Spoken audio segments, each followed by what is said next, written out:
Assalamualaikum warahmatullahi wabarakatuh.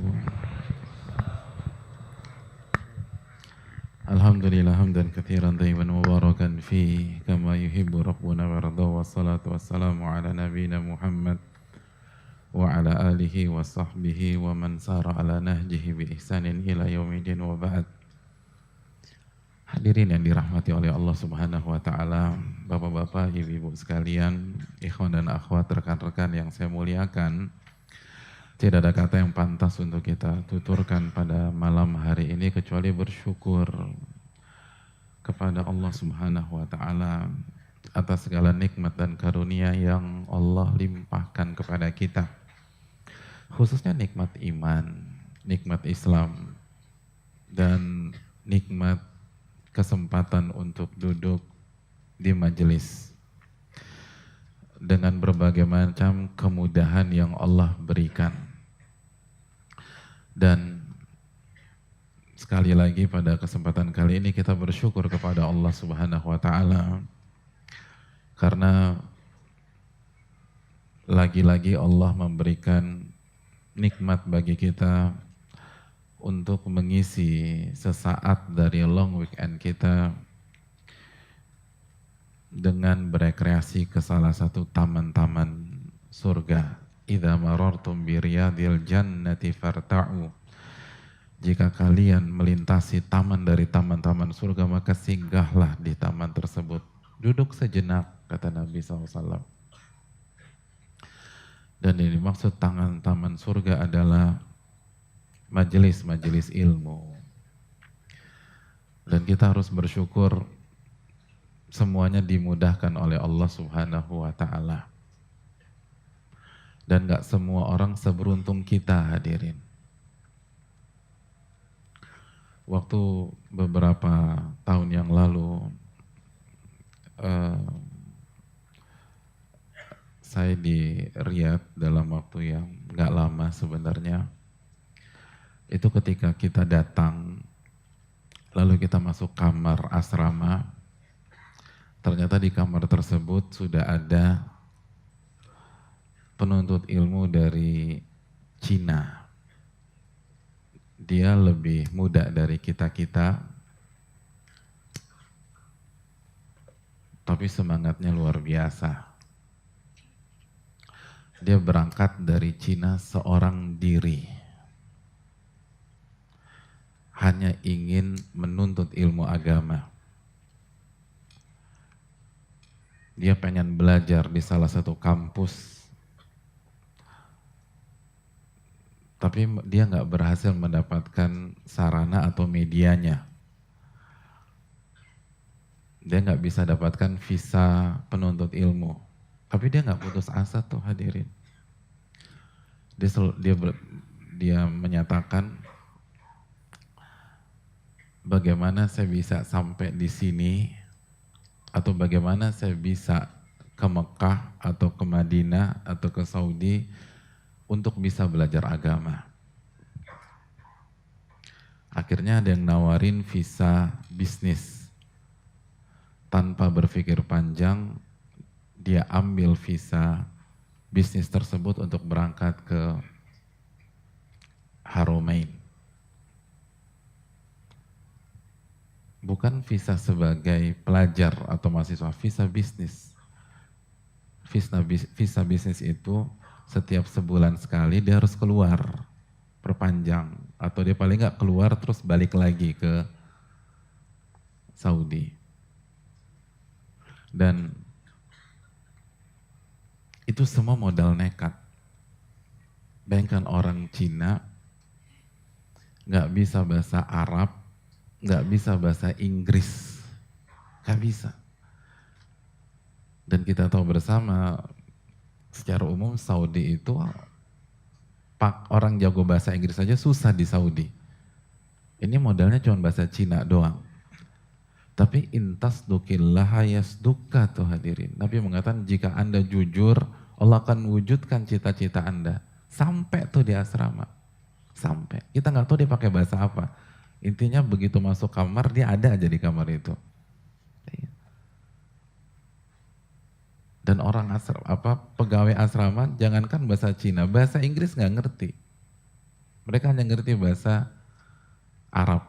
Dia nggak bisa bahasa Arab sama sekali. Nggak bisa bahasa Inggris. Yang dia bisa hanya bahasa Cina. Tapi kalau ingin belajar, sampai tuh. Sampai. Dan sampai sana bukan jadi murid. Akhirnya dia datang minta izin untuk diperkenankan duduk di kelas sebagai pendengar. Di kelas bahasa, di i'dad awal. Di kelas semester awal sebagai pendengar. Bukan sebagai murid resmi. Enggak, dia visanya bukan visa mahasiswa.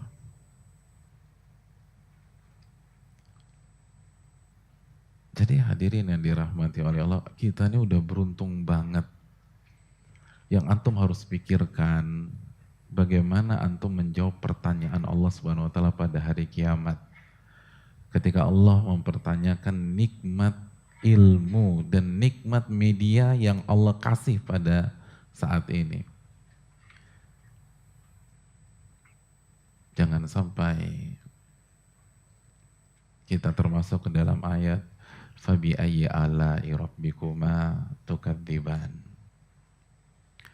Karena nggak ada alasan. Saudara-saudara kita itu sampai sekarang jalan tuh, modal nekat untuk bisa belajar. Jadi nggak ada status. Belum, jadi jangankan diterima, nyampe aja untung-untungan tuh. Nyampe untung-untungan. Tapi kalau dia jujur, Allah mudahkan. Intas tukillah yastuka. Jika Anda jujur sama Allah, Allah akan wujudkan cita-cita Anda. Maka bersyukurlah pada kesempatan malam hari ini kita bisa duduk, kita bisa bersimpuh di majelis rutin kita dengan segala kemudahan yang Allah berikan kepada kita. Jadi kalau udah dimudahkan gini, nggak rajin, nggak istiqomah, aduh. Fabi ayyi ala'i rabbikuma tukadziban. Jangan sampai kita tercap sebagai orang-orang yang kufur nikmat. Karena sampai kena kufur nikmat, wala in kafartum inna adzabi lasyadid. Kalau kalian kufur nikmat, kata Allah dalam surat Ibrahim ayat 7, azabku sangat pedih. Dan ayat ini jangan dibawa hanya nikmat harta, nikmat tahta, nikmat wanita. Ini ayat nikmat ilmu nih hadirin. Nikmat majelis. Jadi kalau udah kajian di mana-mana tetap nggak punya waktu, kufur nikmat kita di hadapan Allah. Atau kita datang tapi nggak serius, kufur nikmat di hadapan Allah Subhanahu wa taala. Maka hendaknya kita camkan bersama-sama hal ini. Hadirin yang dirahmati oleh Allah, maka bersyukur dan bersyukurlah kepada Rabbuna Jalla wa'ala. Selanjutnya salawat dan salam semoga senantiasa tercurahkan kepada qudwah kita, uswah hasanah kita, Nabi kita Muhammadin sallallahu alaihi wasallam, beserta para keluarga beliau, para sahabat-sahabat beliau, dan orang-orang yang istiqomah berjalan di bawah naungan sunnah beliau sampai hari kiamat kelak. Ya hadirin yang dirahmati oleh Allah Subhanahu wa taala, Allah berfirman, "Wa thiyabaka fatahhir." Dan pakaianmu bersihkan dan sucikanlah. Apa makna pakaian? Tenang, jangan emosi, sabar.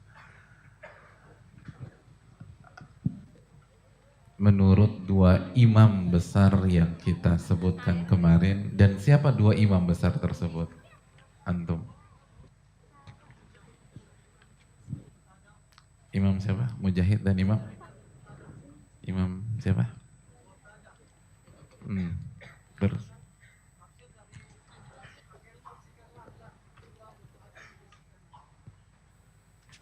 Masya Allah, luar biasa. Mana nih? Jazakallah khairan.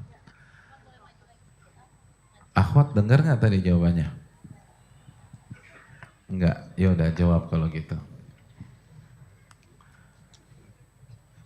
Apa makna pakaian dan siapa dua ulama besar yang mengatakan hal demikian? Ada akhwat?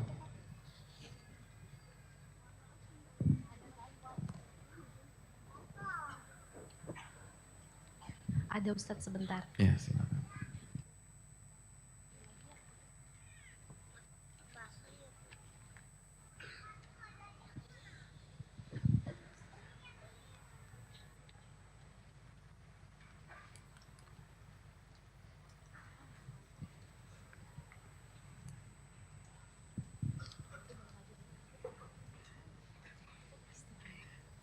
Imam Al-Qurtubi dan Imam Al-Basri, Ustadz. Yakin, Mbak? Imam Al-Baihaqi, Ustadz. Berubah lagi. Yakin, Mbak?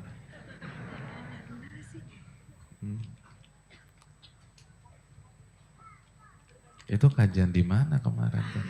Kayaknya bukan kajian di sini deh. Kurang tepat, Mbak. Siapa yang bisa bantu beliau?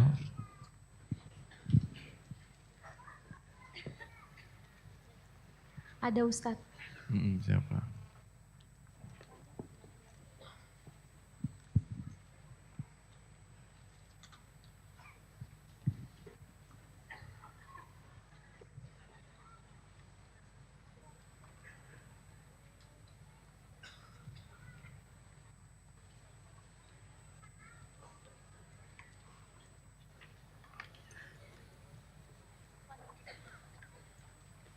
Agak cepat apa?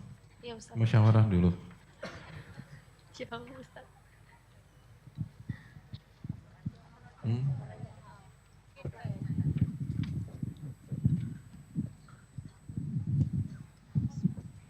Assalamualaikum Ustadz. Waalaikumsalam. Jawabannya Imam Hasan Al-Basri dan Sulaiman Al-Ammas. Apa tafsirnya? Untuk Hasan Al-Basri, dahulu para sahabat tabi'in yang senior selang mengaji berapa lama terjadi perubahan pada kekhusyuannya. Orang penuntut ilmu harusnya jarang marah, tidak lebih karena ada ketenangan di hatinya. Pola hidup pun berubah. Untuk Sulaiman Al-Ammas, dulu seorang sahabat tabi'in belajar satu hadis saja akan terlihat ilmunya dalam perilakunya. Tidak ingin menjadi murid yang terlihat ilmu dalam perilakunya. Jadi cukup dengan satu hadis, perilaku, pakaian, dan lisannya ada perubahan. Itu ya.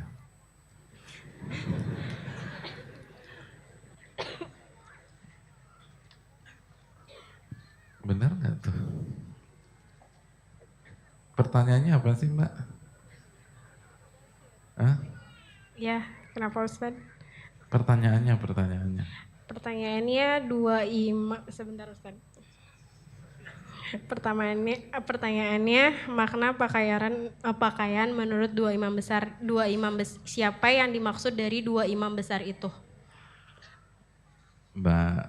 Ya. Saya tanya tafsir dari surat Al-Mudaththir ayat 4. Wa thiyabaka fatahhir, dan pakaianmu maka bersihkan dan sucikanlah. Apa tafsir pakaian dalam ayat ini? Bukan itu, Mbak. Ya, afwan. Benar, tapi nggak cocok sama pertanyaannya. Bisa? Enggak? Bisa nggak, Mbak? Mbak, jangan pulang, Mbak. Bisa nggak? Bisa apa tidak? Ganti orang, Ustadz. Ya, karena jawabannya, karena penjelasannya benar, walaupun jawabannya salah, dia penjelasannya benar, tadi dapat hadiah. Ya udah, siapa yang bisa jawab terakhir? Ya, Assalamualaikum warahmatullahi wabarakatuh. Waalaikumsalam. Disebutkan oleh Imam Qatadah dan Imam Mujahid rahimahullah, dijelaskan dalam tafsir Al-Baghawi, maksud ayat tersebut adalah yaitu Allah memerintahkan Nabi Muhammad SAW untuk membersihkan jiwanya. Iya, betul. Pakaian di sini adalah jiwa sebagaimana yang dikatakan Imam Mujahid dan Al-Imam Qatadah, jazakallahu khairan. Hadirin yang dirahmati oleh Allah Subhanahu wa taala, ulama kita mengatakan bahwa kita penting untuk memperhatikan hati dan jiwa kita, karena inti sukses atau tidaknya kita itu ada pada hati dan jiwa kita. Karena itulah wadah. Itu adalah wadah untuk ilmu. Itulah tempatnya ilmu. Fi qulubil ladzina utul ilma, di dalam fi suduril ladzina utul ilma, di dalam dada atau hati orang-orang yang berilmu. Maka sukses atau tidaknya saya dan antum semua dalam datang ke pengajian, dalam mengkaji buku-buku para ulama, itu bukan terletak pada kecerdasan kita, bukan terletak pada kuatnya hafalan kita, namun bagaimana setiap kita berkompetisi untuk membersihkan dan menata hati dan jiwa kita. Bagaimana hati kita penuh dengan nilai-nilai tauhid kepada Allah, iman kepada Allah, ketawaduan kepada Allah Subhanahu wa taala. Dan salah satu hal yang harus kita camkan adalah ayat yang akan kita baca pada kesempatan kali ini. Kita beri kesempatan kepada Ustadz kita, Ustadz Cecep Hafizahullah, untuk membaca surat Fatir ayat 28 yang dibawakan Al-Imam Ibnu Jama'ah. Bismillahirrahmanirrahim. Alhamdulillahirabbil alamin. Wassalatu wassalamu ala asrafil mursalin wa ala alihi wa sahbihi ajma'in. Amma ba'd. Qala al-musanniful imam Badruddin Abu Abdullah Muhammad bin Ibrahim bin Sa'dillah bin Jama'at al-Kinani rahimahullah wa rahima walidayhi wa rahima masyaikhahu wal muslimin ajma'in. Wa qala ta'ala innama yakhshallaha min ibadihil ulama. Fatir al-ayat thamina wal ishrun. Iya, ini ayat Masya Allah hadirin sekalian. Berkata Imam Ibnu Jama'ah rahimahullahu ta'ala, beliau menyampaikan surat Fatir ayat 28, innama yakhshallaha min ibadihil ulama. Sesungguhnya yang takut kepada Allah hanyalah orang-orang yang berilmu atau para ulama. Sesungguhnya orang yang takut kepada Allah dari hamba-hambanya hanyalah para ulama, hanyalah orang-orang yang berilmu, hanyalah orang-orang yang mempelajari ilmu agama. Surat Fatir ayat 28, dan ayat ini sangat urgent di dalam dunia ilmu. Bahkan hadirin sekalian, saking pentingnya ayat ini dalam dunia ilmu, Al-Imam Ibn Rajab itu memiliki risalah khusus dalam membedah ayat ini. Beliau berikan nama risalah beliau atau buku beliau dengan judul Al-Kalam ala qawlihi ta'ala innama yakhshallaha min ibadihil ulama. Penjelasan firman Allah Ta'ala, innama yakhshallaha min ibadihil ulama. Sesungguhnya yang takut kepada Allah hanyalah para ulama. Hadirin yang dirahmati oleh Allah Subhanahu wa taala.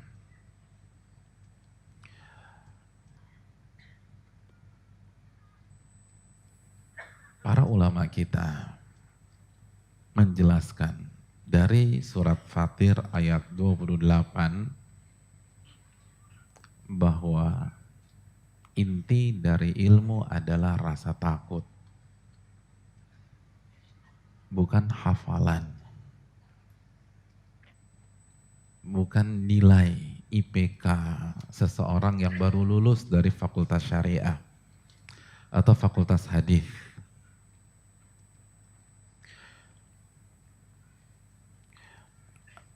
Abdullah bin Abbas, beliau menyatakan, man khasyallah fahuwa alim. Barang siapa yang takut kepada Allah, dia adalah seorang ulama.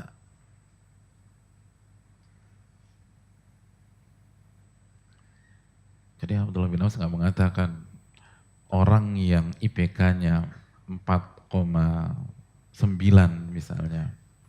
Nggak, soalnya kalau di Timur Tengah itu skala 5 hadirin. Antum jangan shock dulu. Iya, beda sama ini kan kita skala 4 ya. Maka dia alim. Enggak. Ibn Abbas mengatakan man khasyallah fahuwa alim. Barang siapa yang takut kepada Allah, dialah ulama. Dialah ulama.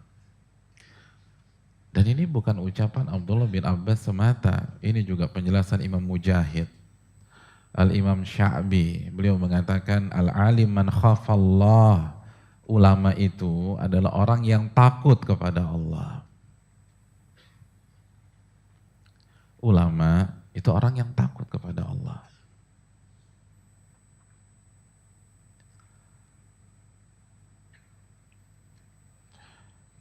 Abdullah bin Mas'ud mengatakan kafa bi khasyatillahi ilma. Cukuplah takut kepada Allah bukti tentang sebuah ilmu. Wa kafa bil iktirari billahi jahla, dan cukuplah tertipu dengan ayat-ayat Allah, dengan ampunan-ampunan Allah sehingga dia maksiat, bukti bahwa dia adalah orang yang bodoh atau sebuah kebodohan. Hadirin yang dirahmati oleh Allah, inti dari ilmu itu adalah rasa takut. Semakin kita berilmu, semakin takut kepada Allah. Makanya hadirin yang dirahmati oleh Allah Subhanahu wa ta'ala,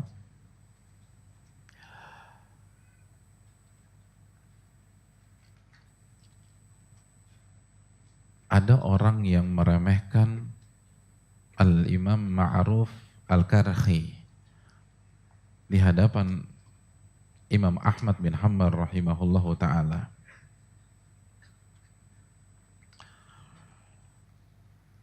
Lalu Imam Ahmad ditanya tentang ulama ini, yang satu ini namanya siapa? Imam Ma'ruf Al-Karhi. Lalu pertanyaannya agak tajam, hal kana ma'hu ilmun? Emangnya dia punya ilmu ya Imam Ahmad ya? Jadi Ma'ruf Al-Karhi itu emangnya punya ilmu? Dalam riwayat yang lain yang dibawakan Imam Zahabi, qasirul ilmi. Tuh orang bukan nanya lagi, langsung memvonis, langsung menjust Imam Ma'ruf Al-Karhi, Al-Karhi. Qasirul ilmi, dia itu ilmunya cuman sedikit, gak banyak. Jadi Ma'ruf Al-Karhi itu ilmunya sedikit, qasirul ilmi. Apa kata Imam Ahmad? Amsik, jaga mulut ya, diem, jangan ngomong begitu. Kata Imam Ahmad, wa hal yuradu minal ilmi illa ma wasala ilaihi ma'ruf. Bukankah inti ilmu apa yang sudah berhasil diwujudkan oleh Ma'ruf Al-Karhi? Jadi kata Imam, inti ilmu adalah yang berhasil beliau wujudkan. Apa maksudnya? Dijelaskan dalam riwayat yang lain, kana ma'ahu aslul ilmi, dia memiliki intinya ilmu. Khasyatullahi azza wa jal, takut kepada Allah Subhanahu wa ta'ala. Makanya Imam Ahmad nggak terima Ma'ruf Al-Karhi dijatuhkan. Kata Imam, amsik, tolong jaga mulut, diam. Tutup tuh mulut, kata Imam Ahmad. Jaga lisan Anda. Jangan ngomong sembarangan tentang beliau. Mungkin secara hafalan, beliau tidak di level jajaran ulama-ulama seperti Imam Ahmad, Imam Syafi'i. Mungkin secara kecerdasan di bawah Imam Ahmad. Dan memang sebagian ulama mengatakan Al-Imam Ma'ruf Al-Karhi itu tidak selevel dengan Imam Ahmad. Tapi apa kata Imam Ahmad? Kana ma'ahu aslul ilmi. Beliau memiliki intinya ilmu, rasa takut kepada Allah. Itu intinya ilmu tuh itu. bukan kemampuan mengeluarkan ayat, bukan retorika di sebuah majelis, bukan seorang ustadz yang jika mengisi kajian yang datang hadir. Bukan, itu bukan inti ilmu. Inti ilmu takut kepada Allah.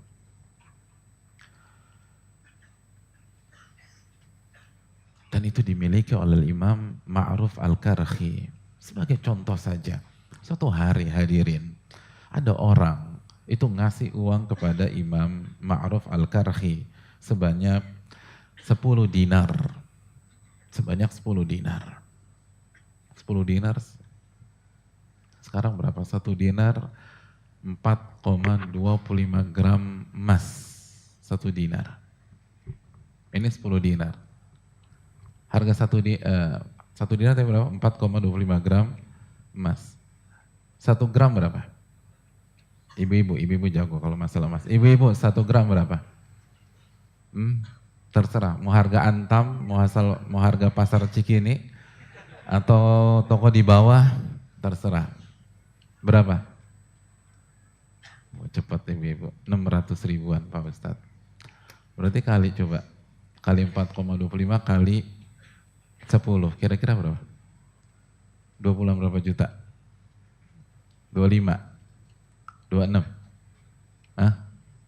25 jutaan. Dikasih tuh Imam Ma'ruf Al-Karhi 25 jutaan. Famar Rosail, begitu dapat 25 juta hadiah, dia lewat orang yang minta karena butuh gitu loh. Lagi orang butuh, miskin, butuh uang, minta. Antum baru dapat 25 juta. Terus ada orang BU, butuh duit, terus minta sama antum. Mungkin dilihat dari kejauhan antum dapat 25 juta, dia datangin antum minta. Kira-kira antum kasih berapa? Berapa? 15 ribu? Ya Allah. Emang nggak mungkin jadi ulama kita kalau begini. 15 ribu. Fanawalahu iyaha. Al-Imam Ma'ruf Al-Karhi memberikan seluruh 10 dinar tersebut. Udah buat antum aja deh. 25 juta nih. Ya Allah. Udah buat antum. Dan habis beliau kasih, apa yang beliau lakukan? Saya kasih 25 juta tapi kita wifi dulu ya. Coba keserah terima gitu. Wakana ya bagi. Nangis dia. Nangis. Thumma yaqul ya nafsu kam tabkin. Wahai jiwa, diajak obrol jiwanya. Wahai jiwa, udah berapa kali Anda menangis? Akhlisi takhallasi. Jiwa, ikhlaskan niat kamu ketika ngasih orang. Insya Allah kamu akan selamat. Nangis deh. Takut gak ikhlas? Takut gak ikhlas? Akhlisi, wahai jiwa, ikhlaskan niat kalau ngasih orang. Kan karena pengen dipuji. Jangan karena pengen dapat status. Pengen di like banyak orang. Akhlisi. Antum bayangin 25 juta dapat langsung diserahkan sama orang spontan. Lalu orang itu bukannya bangga, bukannya senang, takut dia sama Allah. Takut gak ikhlas. Takut ria. Takut diceritakan lagi di hari esok jadi sum'ah. Dan kita tahu media di zaman itu gak seperti sekarang. Sekarang media untuk ria luar biasa hadirin. Walaupun kita tidak salahkan medianya. Media tetap media, bisa baik dan bisa buruk. Akhlisi takhallasi. Ikhlaskan niat kamu, tolong ikhlaskan niat kamu, nangis deh. Takut gak ikhlas? Coba kita tinjau diri kita. Berapa kali kita ngasih orang, terus kita takut gak ikhlas kepada Allah Subhanahu wa ta'ala. Atau kita kepedean. Bahkan bukan hanya kepedean, kita klaim tuh dengan gampang. Enggak, pokoknya kalau ana tuh kalau ngasih ikhlas Pak Ustadz. Subhanallah. Padahal Imam Susi mengatakan, man syahida ala ikhlasil ikhlas, faqad ihtaja ikhlasun lil ikhlas. Barang siapa yang mengklaim dirinya ikhlas saat beribadah, rasanya keikhlasan yang dia klaim tersebut perlu direvisi kembali. Al-Imam Susi ini laki-laki, bukan perempuan ya. Makanya sebagian ulama mengatakan salah satu tanda orang itu ikhlas, khawatir amalannya tidak ikhlas kepada Allah SWT, takut. Makanya kata Imam Ahmad, kana ma'ahu aslul ilmi. Ma'ruf mungkin bukan orang yang paling cerdas. Ma'ruf bukan orang yang paling kuat hafalannya. Ma'ruf mungkin bukan orang yang paling jago beretorika. Tapi dia punya inti dari ilmu. Inti dari ilmu, takut kepada Allah. Takut. Bayangkan, kalau orang maksiat takut, semua kita sepakat. Orang habis zina nangis, itu aja orang udah kagum. Alhamdulillah akhirnya sadar juga nih orang. Nangis dia tuh. Mana tuh orang? Lagi nangis Pak Ustadz. Alhamdulillah, seneng kita. Ini habis ngasih 25 juta nangis, bayangkan. Dan takut gak ikhlas. Mereka tuh main di level itu hadirin. Kasih 25 juta. Habis ibadah nih, nangis. Takut gak ikhlas. Sedangkan kita maksiat, tenang-tenang aja. Tetap merasa diri senior, merasa diri alim, merasa diri kenal sana, kenal sini. Padahal maksiat. Ya pantas kita nggak jadi ulama. Ulama ibadah takut. Hadirin yang dirahmati oleh Allah, sudah masuk adzan Isya. Oke, kita lanjutkan pada salat Isya. Wassalamualaikum warahmatullahi wabarakatuh. Assalamualaikum warahmatullahi wabarakatuh. Alhamdulillah hamdan katsiran tayyiban mubarakan fi kama yuhibbu rabbuna wa yarda. Wassalatu wassalamu ala nabiyyina Muhammad wa ala alihi wa sahbihi wa man sara ala nahjihi bi ihsanin ila yaumil wa ba'd. Hadirin yang dirahmati oleh Allah Subhanahu wa taala, setelah kita bersama Al-Imam Ma'ruf Al-Karhi, kita beralih ke seorang ulama besar, Al-Imam Asy-Sya'bi rahimahullahu ta'ala. Ada seseorang yang bertanya kepada Al-Imam Asy-Sya'bi. Kata orang ini, aftini ayyuhal alim. Tolong berikan fatwa kepadaku, wahai ulama. Jadi orang ini memanggil Imam Sya'bi dengan sebutan ayyuhal alim. Wahai seorang ulama. Apa kata Imam Sya'bi? Kata Imam Asy-Sya'bi, innamal alim man yakhafullah. Kata beliau, sesungguhnya orang yang alim, sesungguhnya seorang ulama adalah orang yang takut kepada Allah Subhanahu wa taala.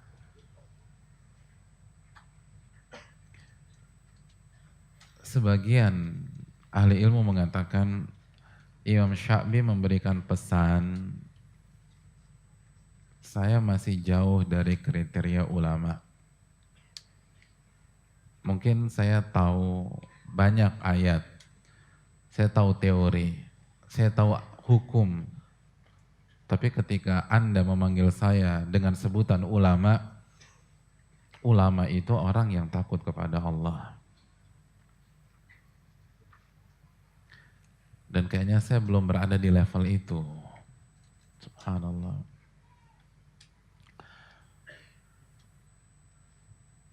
Padahal siapa yang gak tahu ilmunya Al-Imam Asy-Sya'bi. Kata Sufyan bin Uyainah, ulama unnasi thalatha. Ulamanya manusia itu cuma 3 orang. Ibnu Abbas fi zamanih. Yang pertama Abdullah bin Abbas di zamannya. Yang kedua Wasya'bi fi zamanih. Yang kedua Imam Sya'bi di zamannya. Wa Thawri fi zamani, dan yang ketiga Sufyan Ats-Tsauri di zamannya. Allahu Akbar. Ini disebutkan oleh Adz-Dzahabi dalam Siyar. Bahkan Abdullah bin Sirin itu pernah mengatakan ilzami Sya'bi. Anda tempel terus tuh Imam Sya'bi, duduk di majelisnya, ngaji sama beliau, tanya masalah agama sama beliau. Ilzami Sya'bi, jangan dilepas nih sosok. Ini ulama besar. ilzami sya'bi. Siapa yang mengatakan? Muhammad bin Sirin. Terus kata Muhammad bin Sirin, falaqad ra'aitu yustafta wa ashabu Rasulillahi sallallahu alaihi wasallam mutawafirun. Saya pernah ngelihat dengan dua mata kepala saya, Al-Imam Asy-Sya'bi itu ditanya dan di tengah-tengah beliau sahabat itu di mana-mana. Jadi orang nanya Imam Sya'bi padahal di sana ada sahabat. Karena Imam Sya'bi itu bertemu dengan 500 sahabat Nabi sallallahu alaihi wasallam. Jadi orang bukan nanya sebagian sahabat, tapi nanya beliau. Ini alim besar. Tapi begitu ditanya, aftini ya ayyuhal alim, saya minta fatwa wahai seorang ulama. Saya bukan ulama. Ulama itu orang yang takut kepada Allah.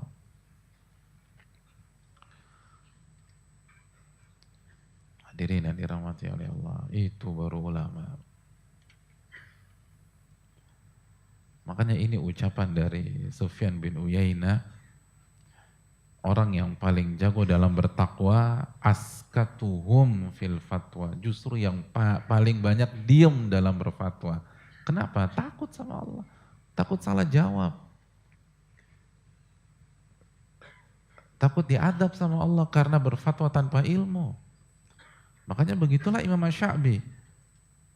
Kata Imam As-Salt, ma balagha ahadun mablaga Sya'bi, tidak ada seseorang pun yang selevel dengan Imam Sya'bi. Aktsaru minhu yaqulu la adri, yang paling banyak mengatakan saya enggak tahu. Jadi enggak ada seorang pun yang selevel dengan maksudnya tidak ada seorang pun yang selevel dengan Imam Sya'bi dalam mengatakan saya enggak tahu. Jadi kalau dilihat dari ulama zamannya yang paling sering bilang saya enggak tahu ya Imam Sya'bi. Saya nggak tahu. Apa hukumnya? Saya nggak tahu. Apa hukumnya? Saya nggak tahu. Apa hukumnya? Saya nggak tahu. Kenapa? Takut sama Allah. Innama yakhshallaha min ibadil ulama. Coba bandingkan dengan kita. Baru baca satu buku, baru dengar satu kajian, haram. Langsung bilang gitu. Ini kan udah jelas hadisnya dhaif. Hadirin sabar. Padahal dalam masalah itu khilaf para ulama. Dan masalah pelik. Dan kita baru baca satu ayat, baru baca satu hadis, langsung bicara ini, bicara itu. Imam Sya'bi yang paling sering bilang nggak tahu, beliau. Padahal satu dari 3 ulama dunia, sejajar dengan Abdullah bin Abbas, dengan Sufyan Ats-Tsauri. Bukan kata saya, tapi kata Sufyan bin Uyainah. Padahal kata Imam Muhammad bin Sirin, ilzami Sya'bi, tempel terus Imam Sya'bi itu. Jangan dilepas, duduk di majelisnya, belajar sama beliau. Tapi takut sama Allah Subhanahu wa taala. Makanya ini para ulama kita, itulah alasannya kenapa Imam Malik diriwayatkan oleh Al-Imam Ibnul Jauzi dalam Ta'dhimul Futyah. Imam Malik itu kalau ditanya, itu wajahnya pucat seakan-akan beliau berhadapan dengan surga dan neraka. Takut sama Allah. Ini kalau salah jawab gimana? Di majelisnya Sa'id bin Musayyib, hadirin, itu seringkali jamaahnya dengar beliau tuh doa Allahumma sallim sallim, Allahumma sallim sallim. Ya Allah selamatkan saya, selamatkan saya. Jangan sampai saya salah ngomong, nanti diadab sama Allah. Jangan sampai salah menerangkan, nanti diadab sama Allah. Allahumma sallim sallim. Itu para ulama, hadirin, takut sama Allah. Jadi kita nggak bicara ghibah. Jadi mereka itu levelnya sudah di atas yang jelas-jelas haram ya. Ini mereka takut itu berbicara tentang ayat, berbicara tentang hadis, padahal mereka kuasain. Mereka khawatir dalam dakwah, bukan khawatir pada saat ngomongin orang. Itu bukan level mereka lagi. Ini khawatir salah bicara. Sa'id bin Musayyib ketika bilang Allahumma sallim salim itu bukan di majelis ghibah, bukan di majelis hoax, ini di majelis ilmu. Ya Allah selamatkan saya. Karena takut sama Allah. Innama yakhshallah min ibadil ulama. Sesungguhnya yang takut kepada Allah dari hamba-hambanya adalah para ulama. Orang yang berilmu atau orang yang belajar. Jadi bangun perasaan ini di dalam hati kita, hadirin sekalian. Inti ilmu tuh ini.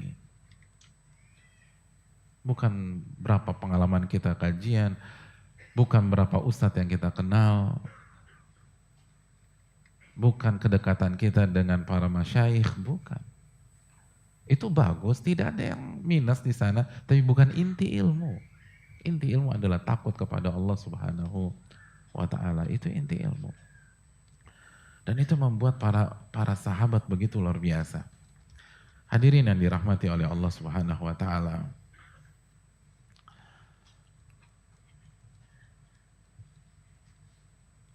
Aisyah radhiyallahu ta'ala anha, ulamanya wanita,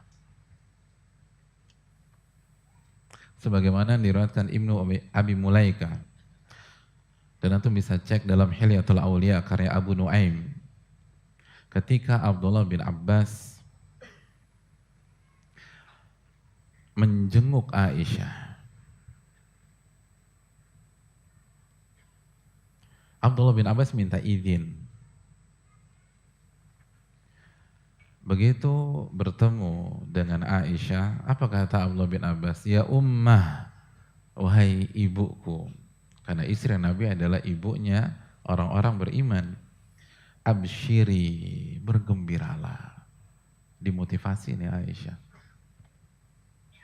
Nama juga lagi sakit, dimotivasi. Fallahi ma bainakum wa baina an tulqi Muhammadan wal ahibbah illa an yufariqa ruhuki jasadaki kunti ahabban nisa'i Rasulillahi sallallahu alaihi wasallam ilaih. Kata Abdullah bin Abbas, wahai ibuku, bergembiralah.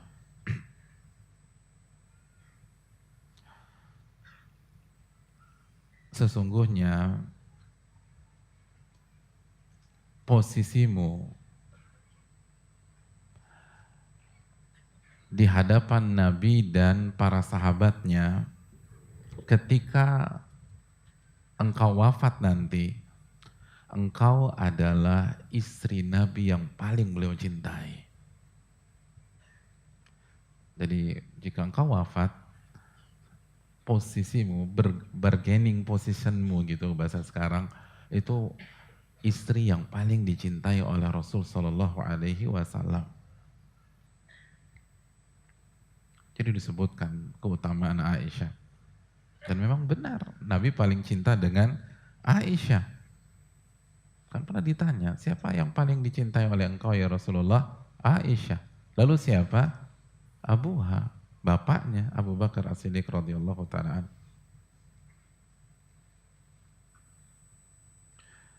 Lalu diingatkan lagi tentang keberkahan Aisyah.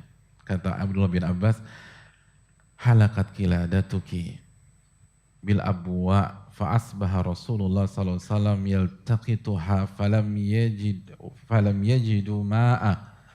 Ingat nggak ketika kalungmu hilang wahai ibu?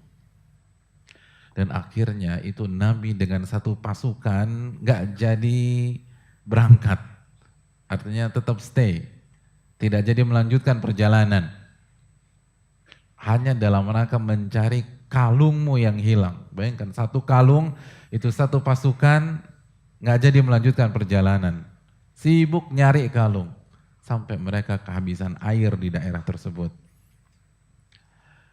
Fa'anzalallahu azza wa jal, maka Allah turunkan surat An-Nisa ayat 43 tentang tayammum. Fakana dzalika bisababiki wa barakatiki. Lalu kata Abdullah bin Abbas, dan ini semua setelah taufik dari Allah itu berkat kamu dan keberkahan kamu wahai ibuku. Jadi kita ngerti syariat tayammum ini gara-gara kamu. Dan ini keberkahan kamu. Setelah taufik dari Allah. Kalau bukan karena kalungmu yang hilang, itu kita nggak ngerti bagaimana tayamum. Ini berkah nih. Diangkat sama Abdullah bin Abbas. Ma anzalallahu ta'ala li hadhil umma minar rukhsah. Dan tidaklah Allah menurunkan rukhsah kecuali karena kamu. Rukhsah tayamum. Wa kana min amri mistah makan. Fa anzalallahu ta'ala bara'atiki min fawqi sab'i samawatih. Terus Abdullah bin Abbas bicara depan Aisyah. Dan begitu juga dengan kasus saat Mistah dan beberapa orang terfitnah sehingga mereka ikut memfitnah engkau. Hadithatul ifki. Fa'anzalallahu ta'ala bara'atak. Lalu Allah turunkan ayat untuk memutihkan namamu. Dari atas 7 lapis langit. Falaisa masjidun yudhkarullahu fi illa wa sya'nuki yutla fi. Dan tidaklah satupun masjid yang di dalamnya dibacakan ayat-ayat Allah kecuali engkau akan disebutkan dan dibahas dalam masjid tersebut. Artinya tidaklah dalam masjid dan dalam masjid itu imamnya membaca ayat-ayat Al-Quran, surat-surat Al-Quran diantaranya surat An-Nur, kecuali di situ ada tentang dirimu.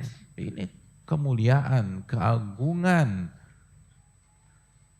Gak ada wanita lain seperti kamu. Diputihkan dari atas.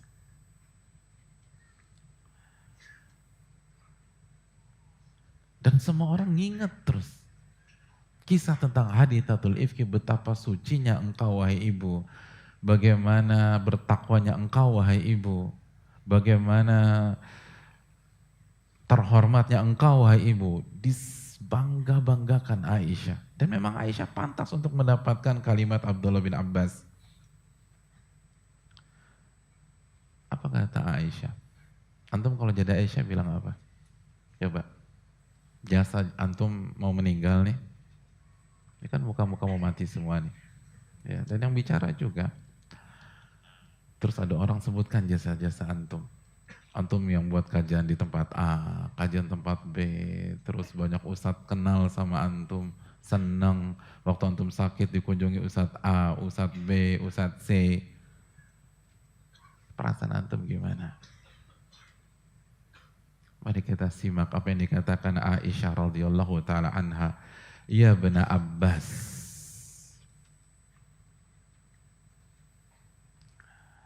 Wahai Abdullah bin Abbas, da'ni minka wa min tazkiyatik. Tinggalkan aku dan tolong keluar sekaligus kamu bawa pujian-pujian kamu tadi. Tinggalkan aku, tolong kamu keluar. Dan sekalian, jangan keluar seorang diri. Yang tadi pujian-pujian tadi itu tolong dibungkus lagi, dibawa pulang. Lawaditu anni kuntu nasyan mansiya. Aku berharap aku lupa dan dilupakan. Aku berharap lupa dan dilupakan. Aku bukan siapa-siapa, aku pendosa. Semoga Allah lupa sama saya. Sebagaimana semoga manusia lupa sama saya. Dan udah gak ada yang ingat. Semoga gak dibangkitkan. Dalam riwayat yang lain kata Aisyah, la hajata li bitazkiyatik. Saya gak butuh pujian engkau wahai Abdullah bin Abbas. Saya paling tahu dosa saya. Saya paling tahu kesalahan saya. Saya paling tahu khilaf saya. Saya hanya berharap nasyan mansiya. Saya dilupakan. Saya berharap Allah merelakan saya, nggak dihisap saya ini.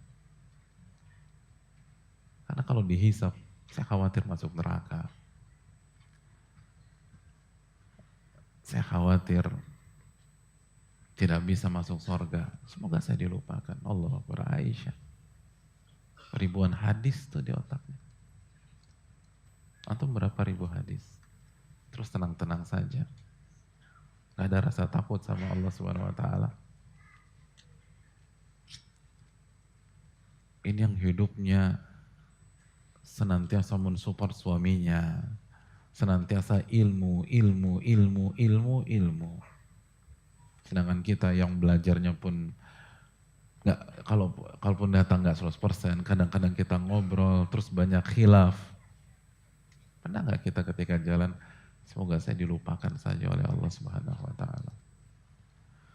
Dan kalimat yang serupa diucapkan Umar bin Khattab radhiyallahu taala an.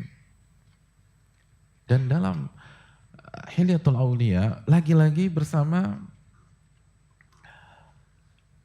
Abdullah bin Abbas. Abdullah bin Abbas itu salah satu orang yang bertemu dengan Umar ketika Umar ditusuk sebelum beliau meninggal. Lalu lagi-lagi Abdullah bin Abbas ingin mensupport Umar. Abshir ya Amirul Mukminin. Bergembiralah wahai Amirul Mukminin. Fa innallaha qad massara bikal amsar. Allah telah bukakan negara-negara atau negeri-negeri itu melalui diri Anda. Palestina dibuka oleh Umar. Wa dafa'a bikan nifaq. Dan Allah telah usir kemunafikan melalui dirimu atau dengan dirimu. Wa afsha bika rizqa. Dan Allah telah memakmurkan umat Islam dengan dirimu.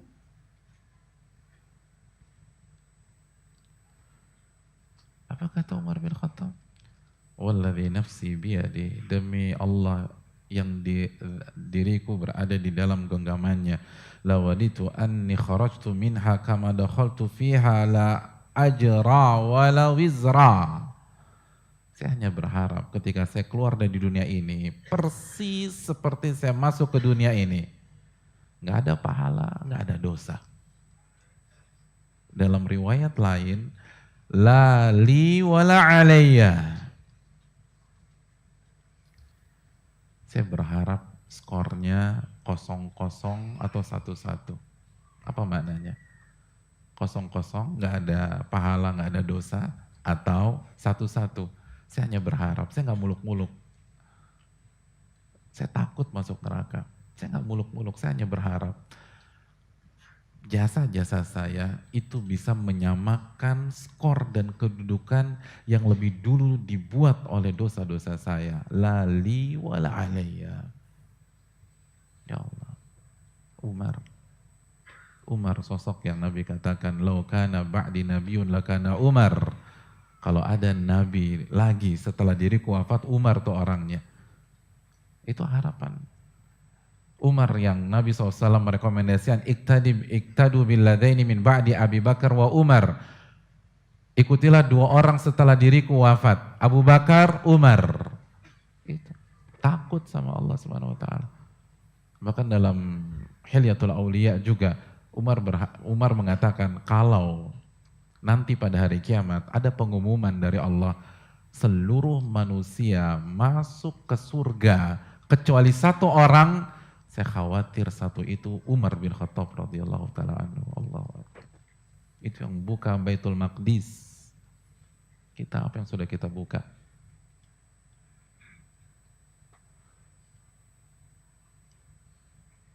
Itu yang berjihad dengan Nabi SAW. Itu yang pernah berinfak dengan setengah hartanya.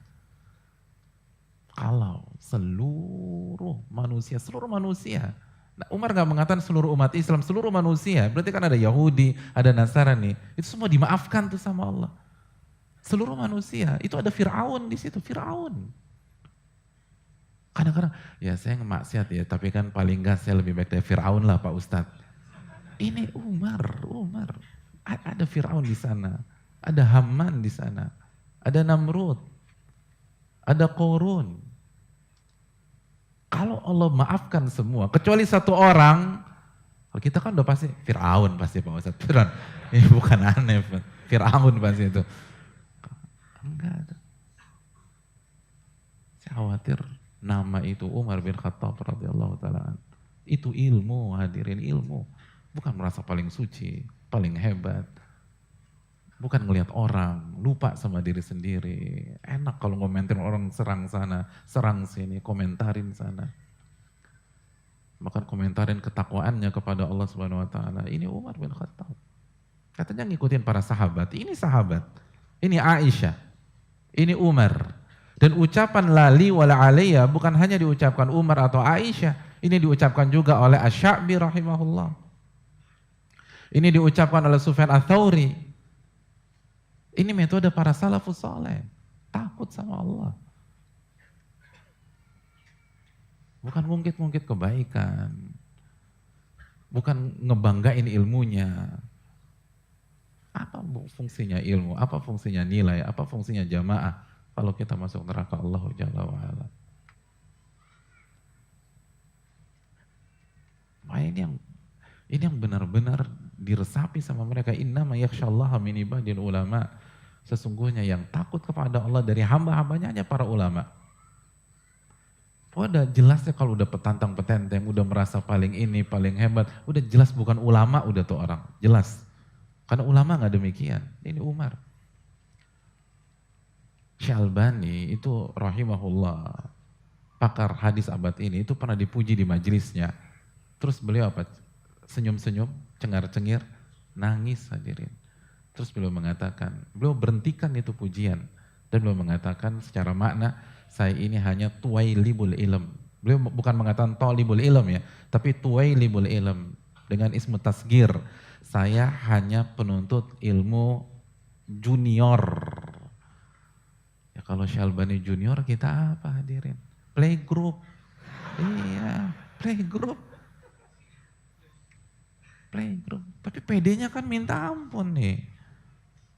Udah kayak orang paling hebat sedunia. Itu Syalbani, Tuwailib.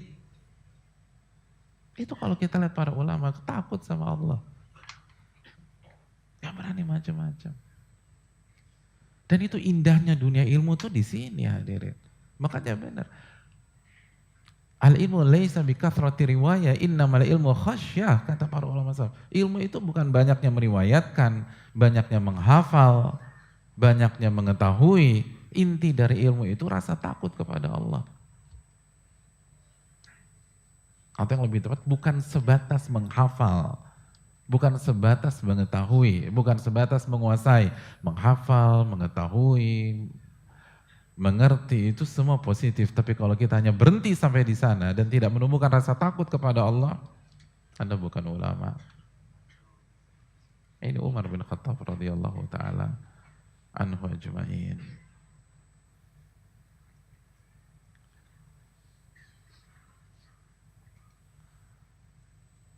Hadirin yang dirahmati oleh Allah Subhanahu wa taala.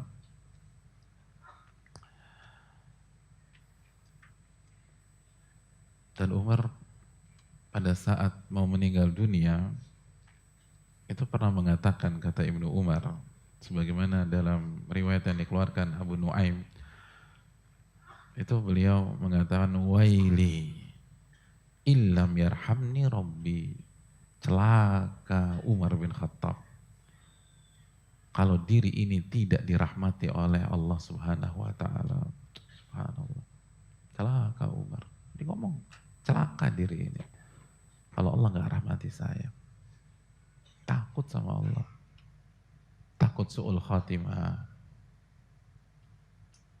Takut tergelincir detik-detik terakhir. Padahal ditusuknya di mana sih? Umar ditusuk di mana hadirin? Di klub malam, di diskotik, di Masjid Nabawi. Jadi imam sholat. Tapi masih mengatakan, waili, celaka diri ini kalau Allah nggak rahmati saya. Sedangkan kita masih suka datang ke tempat-tempat yang haram atau minimal syubhat, tenang aja, nggak ada rasa takut sama Allah. Nah itu menunjukkan betapa kualitas ilmu kita yang sesungguhnya di hadapan Allah. Ini hakikat yang dipahami para ulama. Bukan sebatas euforia, bukan sebatas penuh, rame. Tapi ada tidak rasa takut kepada Allah Jalla wa'ala. Hadirin yang dirahmati oleh Allah Subhanahu wa ta'ala.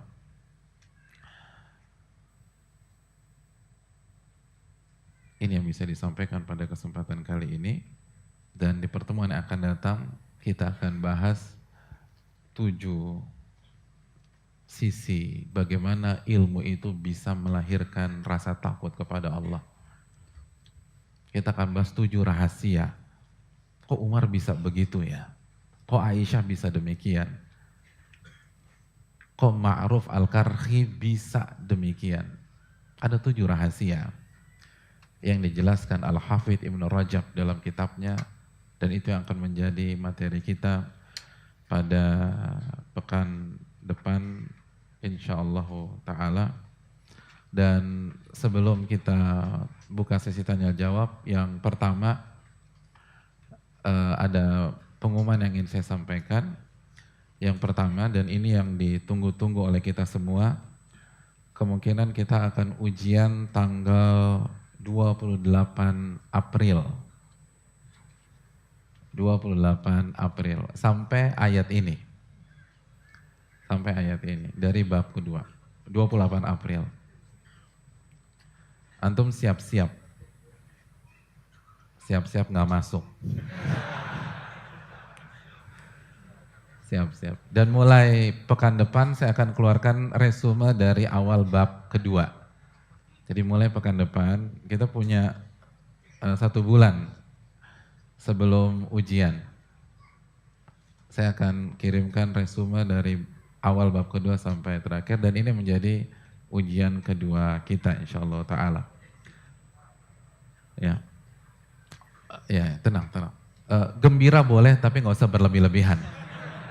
Antum ramai itu karena gembira kan? Gembira boleh tapi jangan berlebihan. Saya tahu ini yang antum nantikan, ujian kedua, tapi jangan terlalu berlebihan juga senangnya.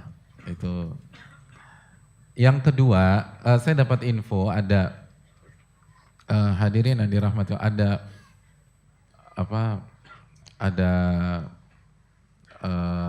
musibah di ibu-ibu, ada yang handphone dan dompetnya diambil orang. Oleh karena itu saya ingin mengatakan bahwa yang pertama, tolong jaga barang kita masing-masing. Yang kedua, masih kita ingat kaidah para ulama, al-ardul muqaddasatu la tuqaddisu ahada.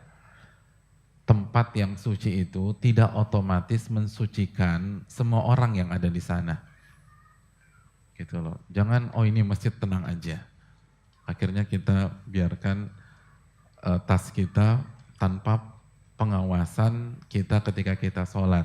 Ini nggak tepat. Jangankan di masjid di Jakarta, di Mekah pun tanah haram itu tidak mensucikan seseorang. Oh tenang aja Pak Ustadz, kan ini Masjidil Haram. Gitu. Abu Jahal juga di Mekah hadirin. Abu Lahab tuh di Mekah juga tuh tinggalnya. Jadi tempat suci itu tidak mensucikan siapapun.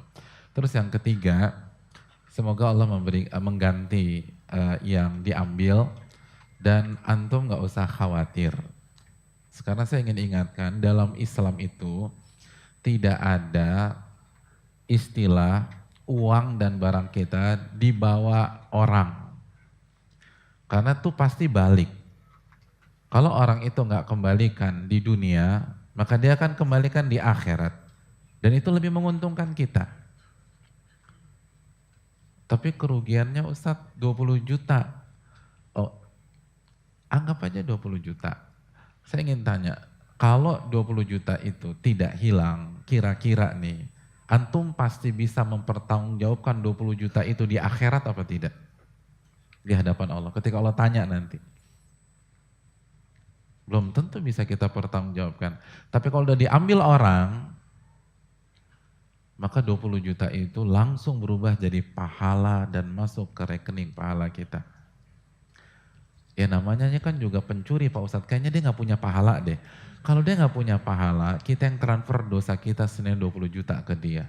Enak kan? Enak. Jadi safety itu tabungan antum safety, aman. Jadi gak rugi. Jadi kalau itu itu barang sampai di kita, sampai kita meninggal, kan itu malatus alunna yauma idzin anin naim. Ditanya tuh bisa jadi besok kita pakai untuk yang haram, kita nggak tahu. Kalau tuh duit bisa jadi kita belikan untuk barang yang nggak ada manfaatnya atau yang mubadzir, tapi begitu diambil orang 20 juta, misal 20 juta, itu akan langsung masuk ke dalam rekening pahala kita. Masya Allah. Jadi untung nggak diambil? Hadirin, ya masih tetap ragu-ragu. Untung nggak diambil? Untung. Siap diambil?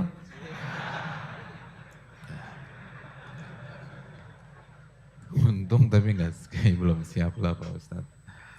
Ya pokoknya nggak usah. Dan yang terakhir yang terkena musibah, tolong ke belakang ya nanti ya. Ketemu dengan kami insyaallah ta'ala.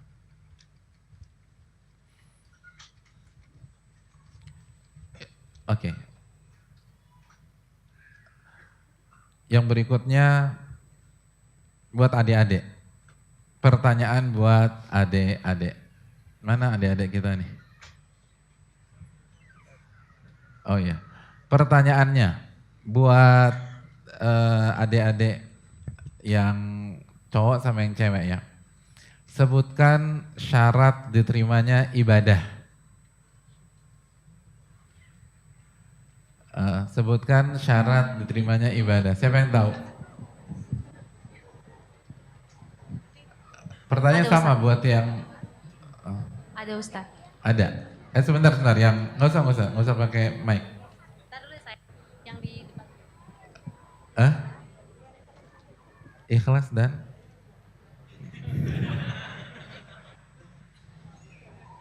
coba kita hold dulu ya. Yang akhwat apa? Assalamualaikum. Waalaikumsalam warahmatullahi wabarakatuh. Nama kamu siapa? Hunaifah. Hah? Hunaifah. Hunaifah. Syarat diterimanya ibadah apa Hunaifah? Pertama ikhlas. Yang kedua? Kedua sesuai dengan contoh Nabi. Ini dari mama atau dari kakak? Hah? Hunaifah. Dari kamu atau dari mama? Mama. Hah? Dari Umi. Hah? Dari kamu atau dari mama? Dari Umi. Apa? Oh dari Umi ya. Ya. Karena bukan dari mama dapat hadiah. Ya, kan dari Umi bukan dari mama. Ya, jujur dapat hadiah. Kamu tuh masya Allah jujur tuh lebih mahal tuh. Takut kepada Allah kan gitu. Kalau cuman tahu itu banyak yang tahu. Kamu namanya siapa tadi? Jamara. Kira-kira jawaban kamu benar nggak? Kan beda tuh. Ikhlas dan mengikuti apa? Contoh Rasul. Jawaban kamu apa? Ikhlas dan ittiba. Benar nggak kira-kira jawaban kamu? Hah? Tapi kan ittiba, bukan contoh Rasul. Ittiba apa? Nama kamu siapa? Tamara. Oh Damara, iya. Ya ittiba adalah mengikuti contoh dari Nabi SAW. Jadi Tamara dan siapa tadi? Enggak, Damara sama Hunaifah ya dapat hadiah yang akan nanti diberikan oleh panitia. Ya kita buka sesi tanya jawab. Wassalamualaikum warahmatullahi wabarakatuh.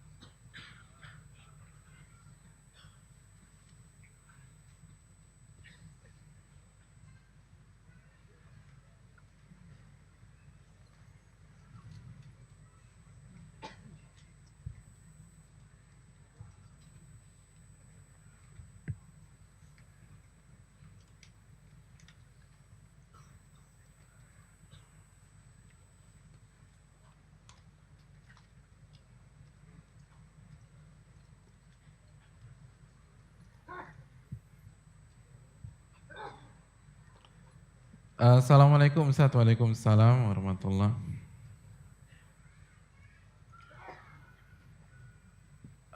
Semoga Allah menjaga antum dan seluruh kaum muslimin, amin ya rabbal alamin.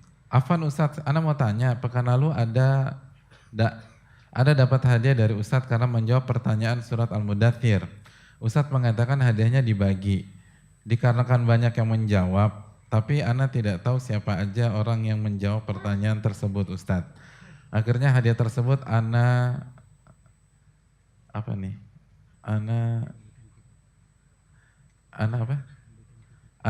beli untuk membeli kitab. Apakah itu dihalalkan Ustadz? Antum minta halal sama yang jawab, jangan sama Ana.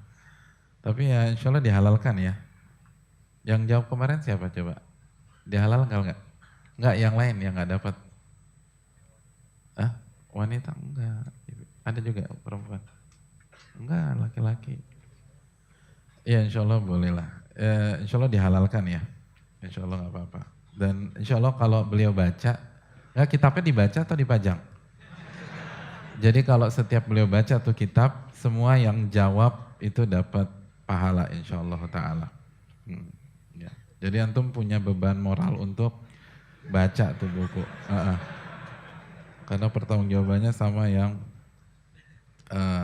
jawab tadi gitu. Iya.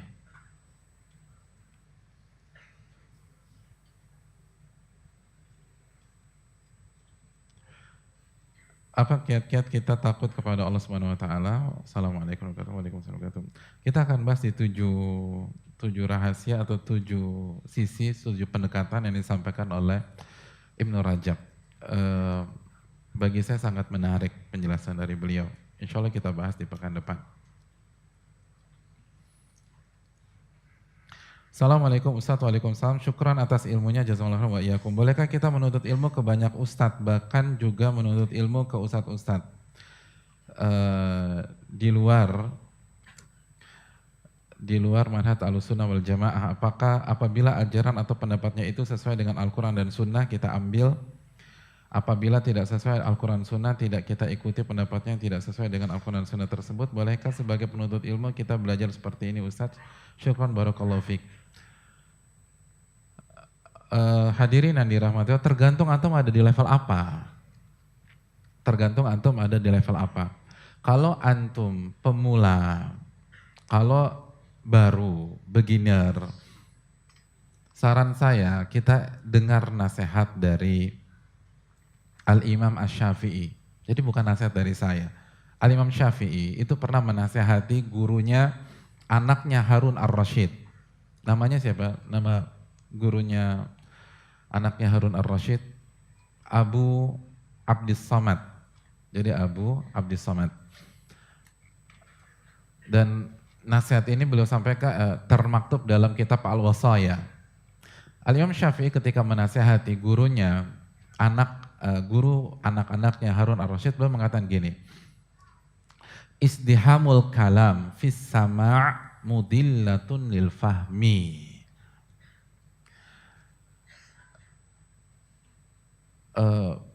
Banyak menyampaikan pendapat A, pendapat B, pendapat C di awal-awal orang itu belajar, itu justru bisa mudillatun, menyesatkan pemahaman murid kita. Jadi maksud Imam Syafi'i, ini kan anak-anaknya Harun Ar-Rasyid baru-baru, jelaskan satu referensi saja. Jangan pendapat A, pendapat B, pendapat C, dan seterusnya. Satu dulu aja. Satu dulu saja. Itu nasihat dari Imam Syafi'i, bukan nasihat dari saya. Dan beliau pakar, beliau expert di bidang ini. Beliau satu dari 4 imam madhab. Ini hal penting. Ya simpel aja deh. Kalau antum punya anak antum harapkan bisa jago kimia. Tapi, atau antum kursusin tuh, antum manggil guru kimia. Tapi setiap pekan gurunya ganti-ganti. Kira-kira tuh anak pinter kimia enggak? Pinter enggak? Kok nggak ada yang jawab? Nggak pernah kursusin anak? Pinter kimia enggak? Enggak, bingung nih anak. Ini pendekatannya beda, ini beda lagi, ini beda. Bingung, enggak pinter. Satu guru. Makanya Ini nasihat dari Syekh Muhammad Mukhtar Shinkiti, pengisi Masjid Nabawi, salah satu anggota Hay'ah Kibar Ulama. Beliau pernah ditanya, saya mau belajar,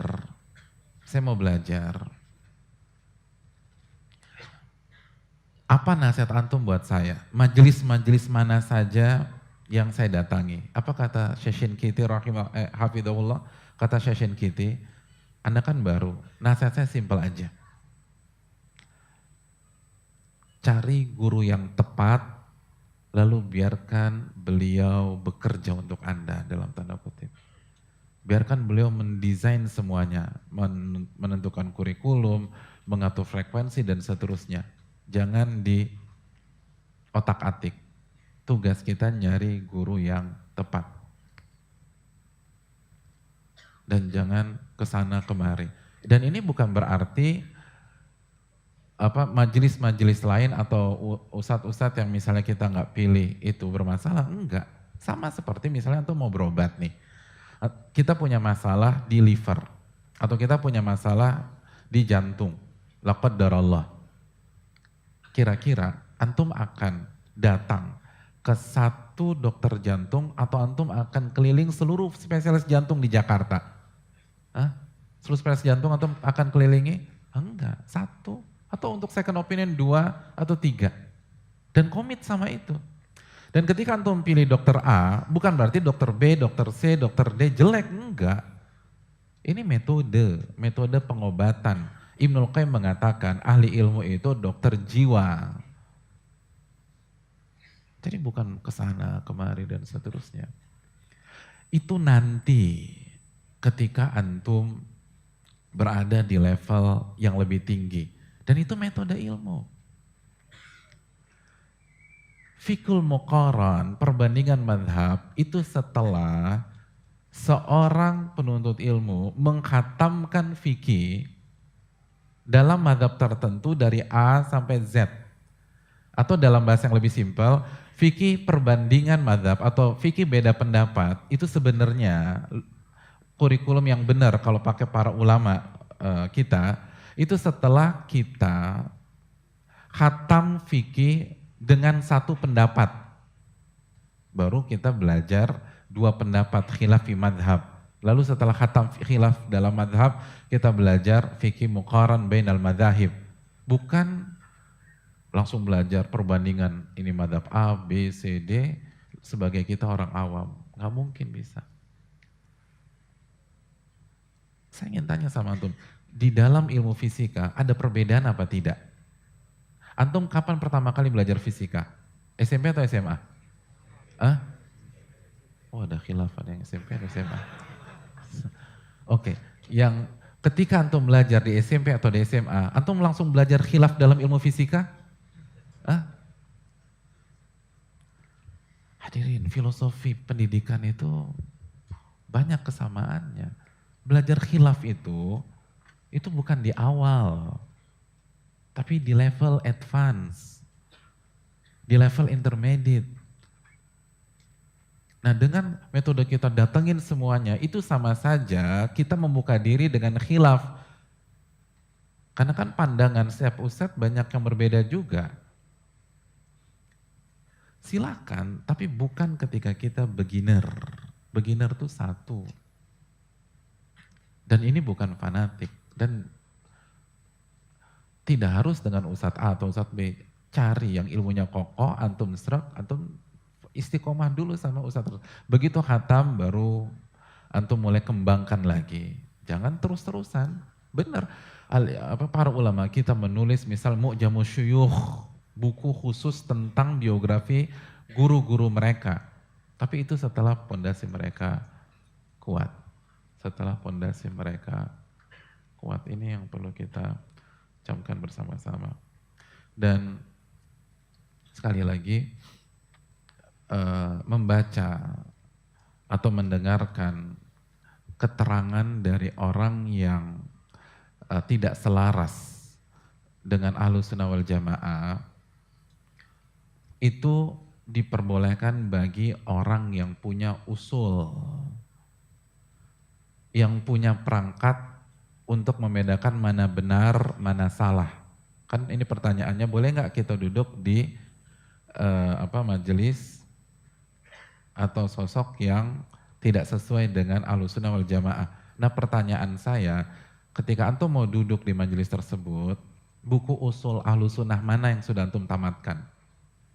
Sehingga antum bisa memfilter. Orang yang memfilter itu setelah ketika punya perangkat. Antum harus punya alat sensor, baru antum bisa mensensor. Kalau antum nggak punya alat sensor, gimana antum mensensor? Jadi coba tanya diri kita, pondasi Ahlussunnah wal Jamaah kita sudah kuat atau belum? Buku apa yang sudah khatam? Buku apa yang sudah khatam? Usul Sunnah Imam Ahmad sudah khatam atau belum? Syarah Sunnah Al-Muzani sudah khatam atau belum? Asy'ari Al-Ajurri sudah khatam atau belum? Aqidah Salafu Ashabil Hadith sudah khatam atau belum? At-Tahawiyah sudah khatam atau belum? Syarahnya sudah khatam atau belum? Kalau antum belum pernah baca, jadi jangankan khatam, baca aja buku-buku itu, kayaknya baru dengar judulnya tuh Pak Ustadz. Lalu anda mau duduk, terus mau memilah-milih pakai apa hadirin? Kita fair-fair aja, katanya mau ilmiah, ya ilmiah harus begini.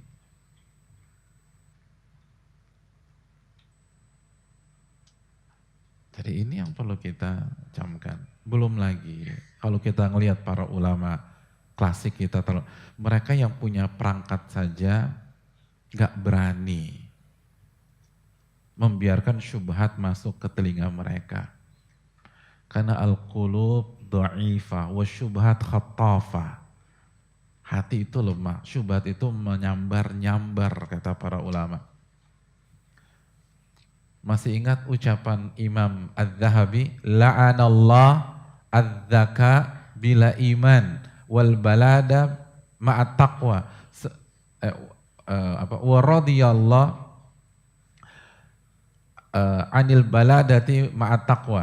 Semoga Allah melaknat kecerdasan tanpa iman dan semoga Allah meridhoi keawaman tapi disertai dengan ketakwaan. Masih ingat kalimat itu? Itu tentang siapa? Katanya masih ya. Mu'tazilah. Nama, saya butuh nama. Ibnu Rawandi. Bukan Erwandi, antum hati-hati. Kok Erwan? Itu Ustadz Fadil, hafizahullah ta'ala. Rawandi atau Riwandi. Itu cerdasnya minta ampun. Dan kata Al-Imam Zahabi rahimahullah membawakan itu awalnya pemalu, pendiam, baik, lurus. Tapi murtad jadi ateis. Ini bukan Mu'tazilah. Mu'tazilah itu fase berikutnya. Benar, beliau sebelum jadi ateis jadi Mu'tazilah dulu. Tapi anti klimaksnya ateis. Ateis. Kenapa? Karena suka duduk di majelisnya orang-orang ateis. Ketika dinasehati, dijawab. Karena kan cerdas nih. Innama uridu an a'rif aqwalahum. Kata dia, saya tuh duduk cuman pengen tahu pendapat-pendapat orang ateis aja. Kan juga saya pilih-pilih mana yang benar, mana yang salah. Sukses? Ya sukses jadi ateis. Dan antum gak lebih cerdas daripada beliau. Cerdas. Cerdas. Kan sudah kita jelaskan. Dia dibayar oleh seseorang Yahudi untuk menulis buku untuk menjatuhkan Islam. Bayangkan. Dibayar, dijual tuh agamanya, dibayar untuk menulis tentang Islam. Ditulis buku menjatuhkan Islam. Begitu dikasih bukunya, dia dapat fulusnya, dikasih duitnya. Terus apa yang dia lakukan? Dia tulis buku lagi, membantah bukunya yang pertama. Terus dia ancam tuh orang yang kasih dia duit. Anda kasih saya duit tambahan atau buku ini saya lempar ke pasaran biar buku yang pertama nggak ada gunanya. Dibayar lagi tuh sama Yahudi. Bayangkan 2 tuh dapat. Antum bisa buat tuh buku kayak begitu? Kan gak bisa. Jadi sekali lagi, kita bicara data. Kita bicara data. Kita bicara data. Bukan bicara asumsi. Ini fakta. Oleh karena itu hadirin yang dirahmati oleh Allah, jangan memudah-mudahkan diri. Ini takutlah kepada Allah, takut tergelincir. Jangan kepedean. Ini materi kita hari. Takutlah sama Allah Subhanahu wa ta'ala. Dan ingat Allah mengatakan dalam surat An-Nisa ayat 140, apa kata Allah Subhanahu wa ta'ala? Gak boleh kita duduk. Fala taq'udu ma'ahum hatta yakhudu fi haditsin ghairi. Jangan duduk sama mereka sampai ganti materi. Jadi sampai materinya tidak menyimpang. Oleh karena itu hadirin dan dirahmati Allah, ini yang mungkin perlu kita camkan. Dan semoga Allah memberikan hidayah kepada kita semua dan kaum muslimin secara keseluruhan.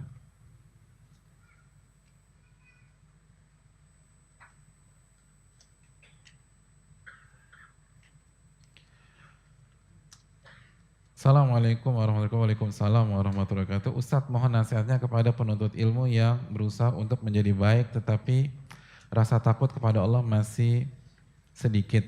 Dan mohon Ustadz menasihati untuk penuntut ilmu yang masih main game online. Film yang buang-buang waktu. Ya, terima kasih, jazakallah khairan. Yang pertama, ada fatwa dari Lajnah Daimah tentang main PlayStation. Hukum asalnya boleh, tapi ada kriteria yang harus kita camkan. Kontennya tidak haram. Jadi jelas pakaiannya, terus nggak ada hal-hal yang haram. Terus yang kedua, tidak melalaikan kita dari kewajiban. Terus yang ketiga, tidak berlebih-lebihan. Ya, sebentar. Gitu loh. Seperti main apa tuh? Dulu tuh waktu saya SMA tuh ngetop apa? Winning Eleven dulu ya. Dulu ya, tapi sekarang saya nggak ngerti lah. Nah itu nggak boleh 3 jam, 4 jam kan nggak boleh. 5 menit aja 5 menit main. Bisa nggak main 5 menit? Iya. Kan main hukum asalnya boleh, tapi semuanya aman. Gitu loh. Dan pakai suara dan seterusnya gitu. Jadi aman dari semuanya. Dan nggak ada wanitanya yang kebuka aurat gitu loh. Gitu loh. Itu udah punah belum sih? Belum. Udah.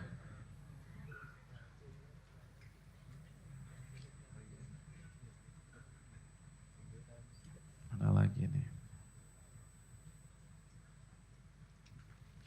Ustadz, doakan kami agar tetap semangat kuliah karena saya dan teman-teman saya mulai malas kuliah karena ingin kajian terus. Juga minta semangat untuk seimbang mengejar dunia dan akhirat. Ada ustadz-ustadz sunnah lain yang mengatakan tidak banyak bertanya itu termasuk adab. Mohon pertanyaan ustadz. Pencerahannya ustadz. Iya, terima kasih jazakallahu khair. Yang kedua dulu ya. Yang kedua, kita husnudzon kepada siapapun, apalagi kepada ahli ilmu atau ustadz-ustadz kita. Maksud tidak banyak bertanya, itu pertanyaan yang gak bermanfaat. Atau arahnya mendebat, show of force, dan lain-lain. Adapun kalau bertanya, mencari kebenaran, jelas ayat fas'alu ahla dzikri in kuntum la ta'lamun dalam surat Al-Anbiya ayat 7. Dan jelas keterangan Abdullah bin Abbas, bilisanin Saul. Saya ini bisa seperti ini setelah taufik dari Allah, lisan saya tuh hobi nanya. Itu Abdullah bin Abbas. Dan Abdullah bin Abbas sahabat. Dan kita berusaha meniti jalannya para sahabat. Dan saya yakin bukan itu maksud dari ustadz-ustadz kita. Jadi maksudnya pertanyaan yang gak produktif, gak jelas, dan niatnya gak benar, atau adabnya gak tepat. Allah ta'ala misawab. Adapun malas kuliah karena semangat ingin kajian terus, hadirin yang dirahmati oleh Allah Subhanahu wa taala, kita harus jujur, kita ini bakatnya di mana, hasrat atau passionnya ada di mana, terus kita totalitas di bidang yang membuat kita paling bermanfaat bagi umat. Itu poinnya. Jadi kalau memang bakat kita dan hasrat kita memang awalnya ini kimia, ya udah antum totalitas di kimia. Tapi jangan lupa ngaji, jangan sampai drop out. Apalagi habis drop out cuman ngandelin kajian Sabtu malam, ya ini nggak bener juga. Kalau drop out antum harus masuk pondok, itu konsekuensinya. Kalau nggak hancur dua-duanya. Dan ini harus diperhatikan baik-baik. Orang tuh beda, nggak sama. Saya pernah pengalaman saya di pondok dulu, itu ada beberapa teman itu berhenti dari 2 PTN yang sangat terkenal dan berkualitas di Indonesia karena langsung berambisi untuk belajar agama secara khusus. Apa yang terjadi? Salah satu dari mereka rosip atau gagal di semester awal. Semester awal gagal. Padahal bagi kita itu semester yang gampang.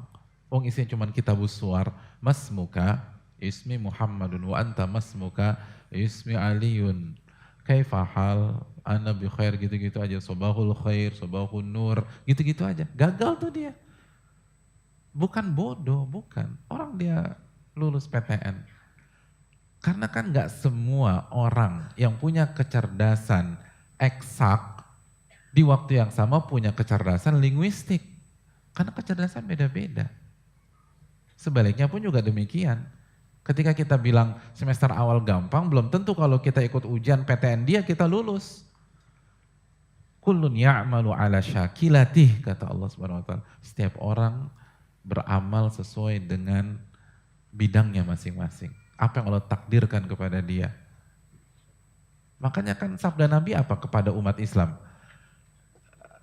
Al-mu'minil mu'min kalbunyan yashudu ba'duhum ba'da. Seorang mukmin dengan mukmin yang lain itu ibarat satu bangunan yang saling mensupport satu dengan yang lain, yang saling mendukung. Antum ketika ingin buat bangunan, isi bangunan itu apa? Masa pasir semua? Kan nggak mungkin. Kecuali kalau antum buatnya di Ancol, di Anyer, itu pun hanya istana pasir. Kalau antum ingin benar-benar buat bangunan seperti gedung ini, antum butuh pasir, antum butuh baja ringan, antum butuh beton, antum butuh batu, antum butuh batako, antum butuh air. Begitu juga dengan umat Islam, harus ada yang berperan sebagai pasir, harus ada yang berperan sebagai beton, harus ada yang berperan sebagai baja ringan dan seterusnya. Itu analogi yang disampaikan Nabi SAW. Dan itu analogi yang simpel, cerdasnya minta ampun. Dan itu kan Nabi punya tim yang komplit hadirin, tim yang komplit. Beliau punya penghafal hadis dalam diri Abu Hurairah. Di waktu yang sama beliau punya panglima perang dalam diri Khalid bin Walid, Usama bin Zaid. Beliau punya ahli budaya dan dalam diri Abu Bakar As-Siddiq. Beliau punya pengusaha yang siap mensupport dakwah dalam diri Utsman bin Affan, Abdurrahman bin Auf, Sa'ad bin Abi Waqqas.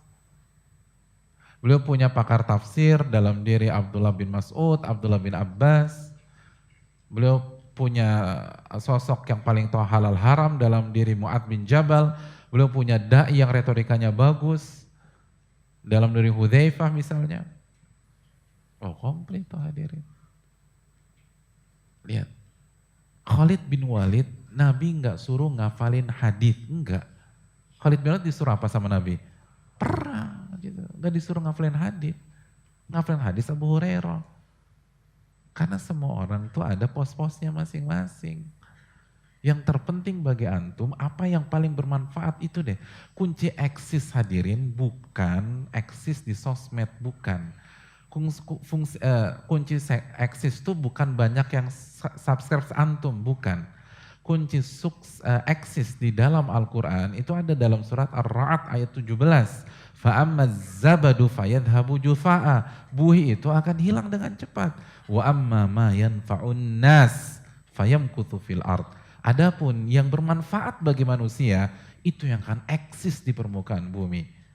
yang bermanfaat bagi manusia. Jadi setiap antum, selama bidang antum halal, antum langsung apa yang bisa Anda berikan, masterpiece apa yang bisa saya karyakan dan itu bermanfaat bagi umat Islam. Kalau itu berhasil dengan niat yang ikhlas, antum akan eksis. Antum akan eksis. Dan antum bisa berkompetisi dengan para ulama, dengan para ustadz. Kalau para ustadz dengan ilmu, antum dengan harta, dengan pemikiran, dengan support, dengan media misalnya. Dan karena belum tentu juga kalau kita banting setir, kita bisa bermanfaat. Cari bidang di mana kita bisa bermanfaat untuk Islam dan kaum muslimin secara umum. Wallahu ta'ala bisawab. Mungkin itu. Ya, tunggu.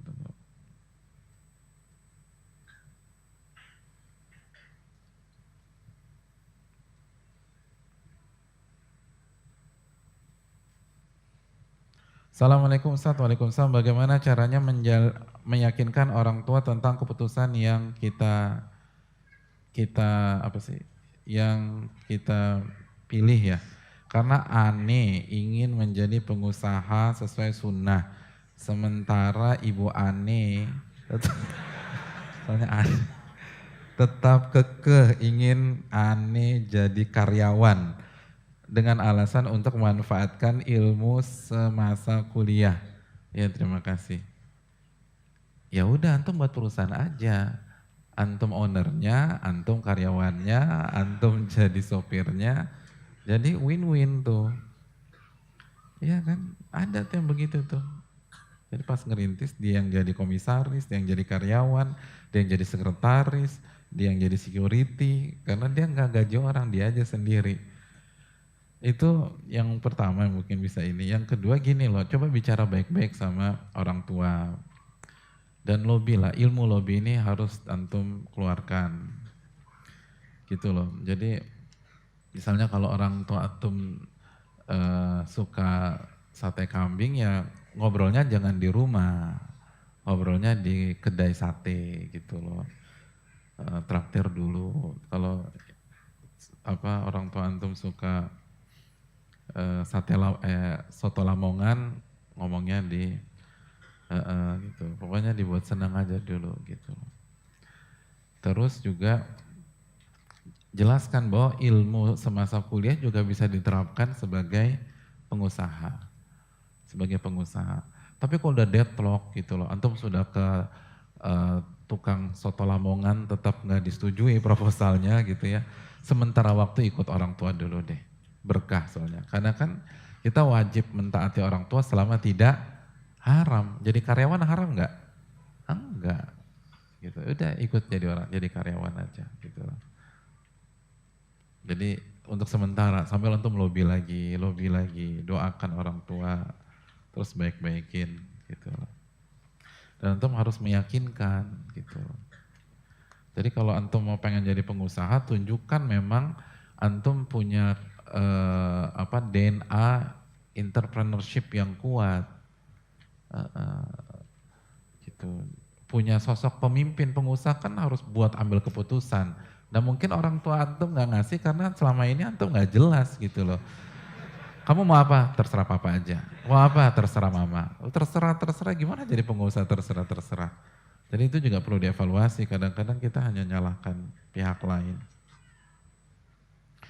Ya saya rasa cukup. Terima kasih banyak. Semoga bermanfaat dan semoga yang sedikit ini diberkahi oleh Allah Subhanahu wa taala. Wassallallahu wasallam ala nabiyina Muhammad wa ala alihi wa sahbihi ajmain. Aqulu qouli hadza subhanaka wa bihamdika la ilaha illa anta astaghfiruka wa atubu ilaik. Assalamualaikum warahmatullahi wabarakatuh. Dan semoga antum selamat sampai di rumah ya. Amin.